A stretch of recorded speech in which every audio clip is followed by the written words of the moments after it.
So this woman kills her whole family with mushrooms. How's that for an opening?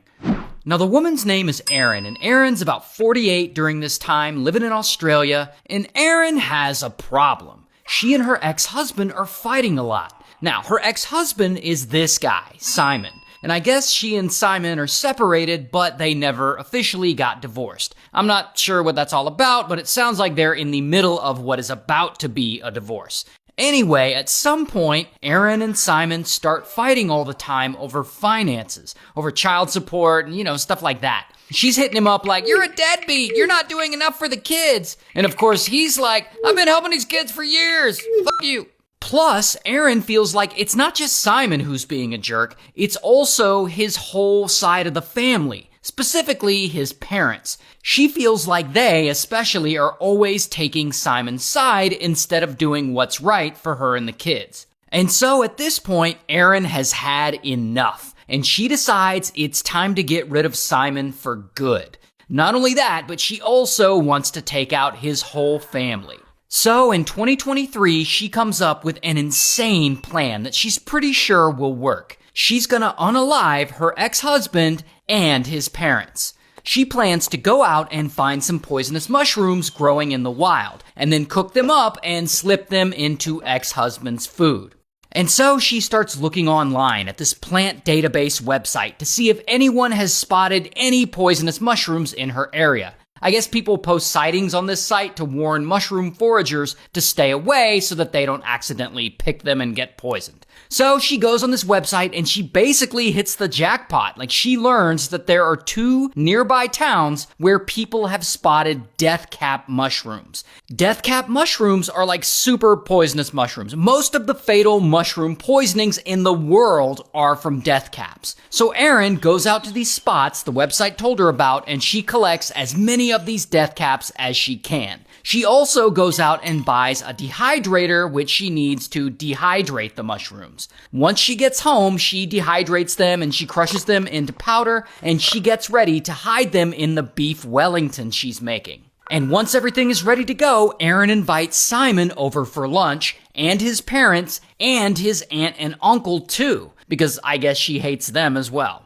And when they ask why she's inviting them over for lunch, she's like, "I got a medical issue and I want to discuss whether or not to tell the kids about it." And of course, everyone's thinking, "Oh, a medical issue? She probably has cancer or something." So of course they're going to be there. And so on that morning, on the day of the lunch, Erin makes all the food and she puts the poison mushroom powder into the mushroom paste that's on the beef Wellington and into the mushroom gravy that she makes. But Erin is careful to make a separate set of mushrooms for her food that, don't have poison in them. And when it's finally lunchtime, Simon's parents and his aunt and uncle show up to Erin's house. But Simon actually doesn't.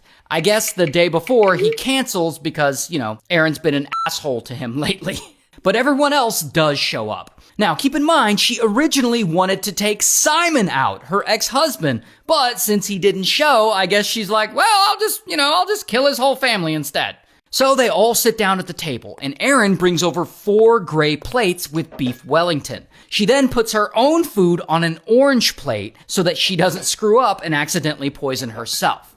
So they all eat, and they're chatting, and near the end of the meal, Erin announces to them all that she has cancer.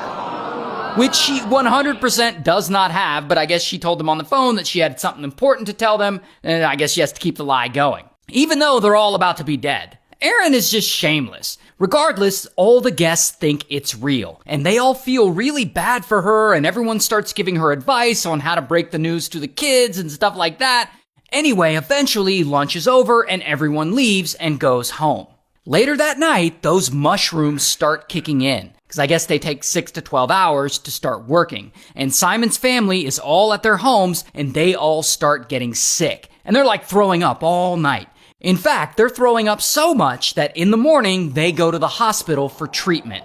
And Erin learns that they all got sick and went to the hospital, and she wants to cover up her tracks. I mean, she can't be the only one who didn't get poisoned. That would look suspicious. So 2 days later, she also goes to the hospital, and she's like, I'm feeling sick too.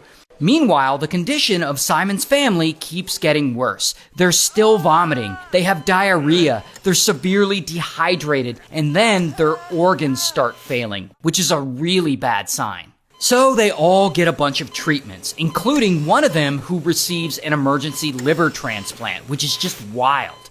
But despite all that treatment, within a week, unfortunately, Simon's mom, dad, and aunt, all three of them, pass away in the hospital. While Simon's uncle, he's actually still alive. I mean, he's still poisoned, but he falls into a coma. And he spends weeks in the hospital in a coma, but he is eventually able to pull through. So he does survive. Meanwhile, Erin is out here talking to the news media for some reason, and she pretends to be sad about the whole thing. It's a tragedy what's happened. With some of the best people I've ever met, they never did anything wrong to me, and I'm so devastated about what's happened. Can you tell us a bit more about the lunch?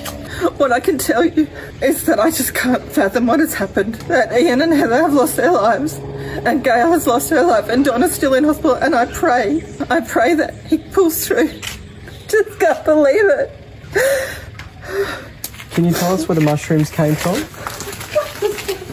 Not a bad performance, I guess. And she's still actively trying to cover her tracks. Like she goes to a local trash dump and disposes of the food dehydrator she used to dry out the mushrooms, because, that's evidence. Plus, she starts wiping data off her phone by factory resetting it multiple times. She also apparently has multiple burner phones for some reason, and she throws those away because those are also evidence. And why do you need a burner phone to poison someone with mushrooms? This woman is just weird. And so anyway, because doctors suspect all these deaths were maybe by poisonous death cat mushrooms, they report all of this to the police. And so police start investigating all this. And pretty quickly, the police, they talk to Erin, and they ask her, where did you get those mushrooms? They're poisonous. And she says, I bought them at the Asian supermarket. But, that's bullshit, and none of her story is adding up. And as they keep investigating, they're able to interview Simon's uncle and get a lot of information out of him, because, he survived.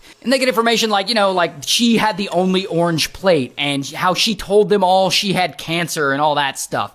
Anyway, and so police eventually gather enough evidence, and so, bam, Erin is arrested. And I don't have her mugshot, but here is a picture of her fake crying. This morning, police arrested Erin Patterson, the woman who cooked the beef Wellington at the centre of the case. And so she goes to trial, and she was just found guilty of all of this a few days ago. And since this just happened, she actually hasn't been sentenced yet, but she faces life in prison. And a huge shout out to Leonardo.ai for sponsoring this video. If you want to make really cool art for your videos or just for your life, like this or like this, then sign up for Leonardo.ai.